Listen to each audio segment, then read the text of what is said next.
کریم صلی اللہ علیہ وسلم جب تک اعتکاف فرماتے رہے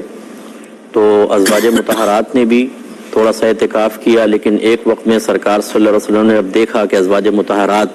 زیادہ خیمے قائم کیے ہیں مسجد میں، تو آپ نے منع فرمایا۔ لیکن سیدہ عائشہ صدیقہ رضی اللہ تعالیٰ عنہ سے روایت ہے، بخاری کی روایت ہے کہ نبی کریم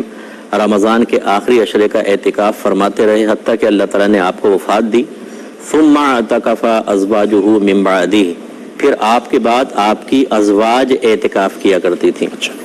لیکن جیسے کہ ہم جماعت کے مسئلے میں دیکھتے ہیں کہ حضرت عمر فاروق رضی اللہ تعالیٰ عنہ کے دور میں آپ نے عورتوں کو جماعت میں آنے سے روک دیا، اور جب خواتین نے سیدہ عائشہ صدیقہ رضی اللہ تعالیٰ عنہ کی بارگاہ میں التجا کی تو آپ نے یہ جواب دیا کہ اگر میرے سرتاج اس وقت دنیا میں ظاہری طور پہ جلوہ افروز ہوتے اور جس طرح زینت اختیار کر کے عورتیں باہر نکل رہی ہیں آپ بھی ملاحظہ فرماتے تو یقیناً آپ بھی عورتوں کو مسجد میں آنے سے روک دیتے۔ اس کا مطلب ہے تغیر زمانہ کے اعتبار سے احکامات تبدیل ہوتے ہیں۔ جب اس زمانے میں عورتوں کو مسجد میں آنے سے روکا گیا تو یہ زمانہ تو انتہائی پرفتن زمانہ ہے، قرب قیامت کے وقت ہے۔ اس لیے امام اعظم ابو حنیفہ رضی اللہ تعالی عنہ نے بڑی حکمت سے عورتوں کو گھروں میں اعتکاف کرنے کی اجازت مرحمت فرمائی، اور اس پر حکم یہ ارشاد فرمایا کہ وہ اپنے گھر میں ایک نماز کی جگہ مخصوص کر لیں جس کو مسجد بیت سے تعبیر کیا جائے گا۔ جس کمرے کے اندر وہ جگہ ہوگی بس اس میں اس جگہ کے اندر وہ اعتکاف کریں گی، لیکن وہ پورا کمرہ ان کے لیے فنائے مسجد کی سی حیثیت رکھے گا،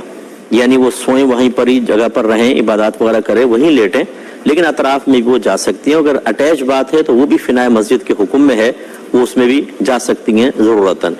تو یہ ہماری بہنیں اسی طرح کریں کہ اگر انہوں نے کوئی مسجد گھر کے اندر نماز کے لیے جگہ مخصوص نہیں کی تو اب کر لیں، اسے مسجد بیت کا نام دیا جائے گا اور اس میں وہ اعتکاف کریں گے، اور باقی تمام شرائط وہی جس پہ ہم گفتگو کریں گے وہ تمام ان کو قیودات کا لحاظ رکھنا ہوگا۔ باقی مساجد کے اندر حکم شرع یہ ہوگا کہ جہاں پر یہ اہتمام ہوتا ہے کہ خواتین بالکل پردے کے اندر آئیں، اپنے گھر والوں سے اجازت لے کر آئیں، راستہ پر امن ہو، مردوں عورتوں کا اختلاط نہ ہو، وہاں کوئی کیمرہ وغیرہ نہ لگا ہو کہ عورتوں کی ایکٹیویٹیز خواہ مخواہ وہ ریکارڈ میں آئیں، وہاں پہ یقینی سی بات ہے پردہ تو نہیں کریں گے اعتکاف کے اندر، تو پھر یہ مناسب نہیں۔ اسی طریقے سے فضولیات میں بالکل نہ پڑیں، اور جیسے اعتکاف ختم ہو گھر واپس آئیں۔ اگر کہیں پر اس کا اہتمام اس طرح کیا جاتا ہے تو پھر بہنیں مسجدوں میں بھی اعتکاف کر سکتی ہیں۔ جیسے بہت ساری عرب کنٹریز کے اندر اس کا رواج ہے اور وہاں کر رہی ہیں، تو مطلقاً عورتوں کے اعتکاف کو منع تو نہیں کیا جائے گا، لیکن جہاں اس کا مطلب رواج نہیں ہے، عرف قائم نہیں ہے، وہاں پہ کرنا فتنے سے خالی نہیں ہوگا کہ عورت ویسی دیکھیں برقع پہن کے نکلتے، برقعے والی کو نہیں چھوڑتے، بھائی اپنی نگاہوں کی حفاظت میں گھر تک دروازے تک چھوڑ کر آتے ہیں،